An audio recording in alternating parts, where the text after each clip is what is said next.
Okay. Hello, Patrick here. This is part one of Pet Stories. I did have a video of it all at once, but it was 20 minutes long and it wouldn't even upload. So I'm going to be doing it in two parts. Hopefully that'll help. Part one will be the pets that I've had for short periods of time. Part two will be the three dogs that I had for the longest periods of time. That'd be Missy, Junior, and Chester. Joining me for the first time is my wife, Catherine. Say hello, Catherine. Hi. My wife, Catherine, on the computer. Okay. First pets would be the Chinese dwarf hamsters. As I told you, there were two of them. One named Sonic, the other named Taz. Sonic was owned by my twin brother, Matthew. He won her at his homeroom. This had to have been like almost 20 years ago. One story that I have of the two of them is when we tried to get Taz and Sonic to mate. Taz attacked Sonic, jumped on her back and started attacking her. We were able to separate them, we think we put them in the right cages because they look identical, so we couldn't tell which was which. We think we got it right, though.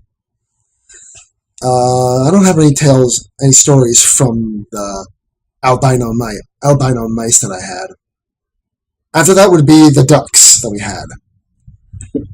Two stories about the ducks. The first involves Missy and her ever-loving desire to eat the ducks, or attack them or kill them or whatever she really wanted to do.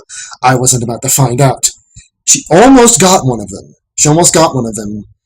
We were leading them to the pond in the backyard, and one of them strayed too close to her chain, and she slammed it, one paw on one side, one paw on the other side.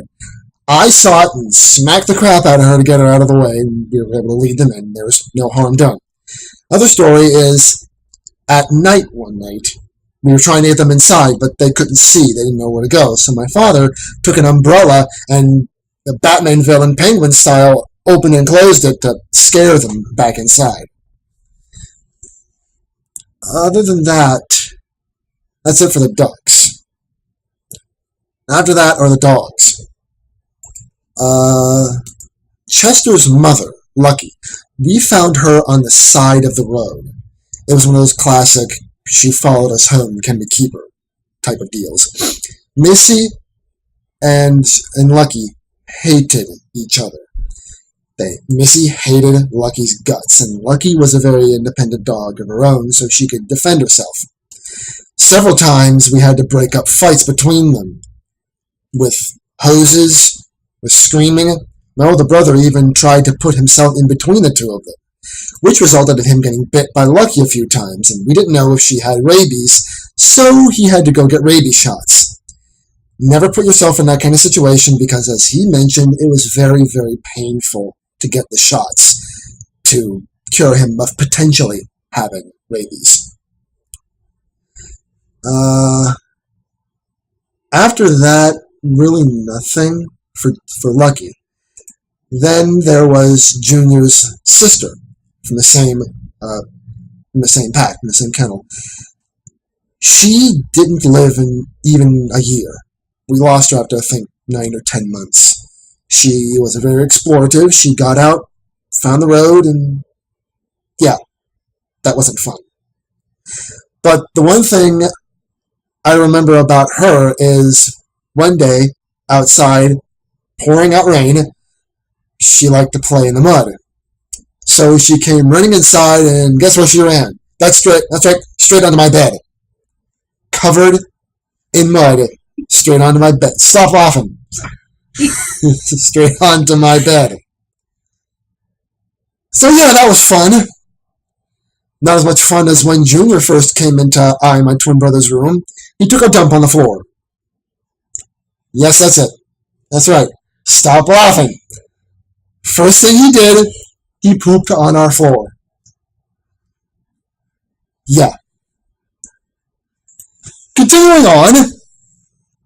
I'm sorry, I've mentioned Junior. I'm sorry. Continuing on, there was... Well, I could say something about the litter that Chester was a part of. A neighbor took Chester and one of his sisters, named her Clementine. Chester had to be brought home because he wouldn't shut up. I'll get to that aspect of Chester later. The other dog we had was Josie. Josie was a big bloodhound. Josie was owned by someone my mother used to work with at the factory. He was given a choice. Either keep the dog or keep his wife. We got the dog. Josie didn't fit in very well. She was alright. She was friendly. Big and powerful dog. So powerful it took every ounce of strength that I and my twin brother had to hold her back, giving her walks. And even my father, a guy over 6 feet tall, big, tough guy, even he had a hard time holding her back. A couple of stories I recall about her, the fact that she used to eat things that weren't food, like foam darts from a toy gun. And one time, as Matthew and I were outside playing, Josie walked by. We heard a clinkety-clanky sound. We had no clue what it was, and we followed it to her and her mouth. We opened up her big bloodhound jowls. She had eaten a golf ball. Yep, stop laughing. Chewing on a golf ball. Yeah. That was fun. Josie one day disappeared. We never found her again. So I don't know what happened to her. Let's see, is that it? I think that's about it for the pets that we had for short periods of time. None of them lasted longer than a few years.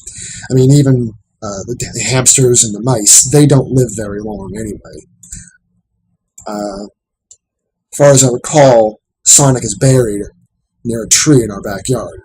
But that's all I remember. The others, I don't recall where we buried them. That's about it, actually. Well, thank you. Next video, part 2, will be about Missy, Junior, and Chester and our adventures and caring for them. There are quite a few more adventures with them because we've had them for very long. Most of them. I think all 3 of them well over 10 years each. So, adios.